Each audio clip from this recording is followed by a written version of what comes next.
Hello mga ka-hoodies! So for today's ganap is one tone regular color lang po tayo. So eto po pala yung hair ni ma'am. Last December ko lang siya binalayage at yung gusto naman ngayon ni ma'am is mawala yung highlights or yung strip ng highlights. So gusto niya yung regular color na lang daw kasi yung problem ni ma'am is pag nagfi-fade daw yung yung highlights, nagbabrasi o kaya nagyayalo. So parang low maintenance na lang daw yung ganap. So, bleaching po pala tayo ngayon and may pinakita po sa akin si ma'am na inspo. So, let's see kung makukuha natin. So, eto pala yung before ni ma'am.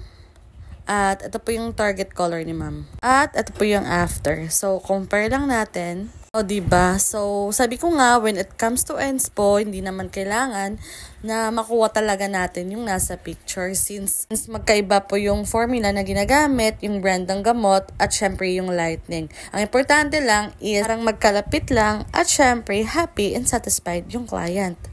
Thank you so much for watching!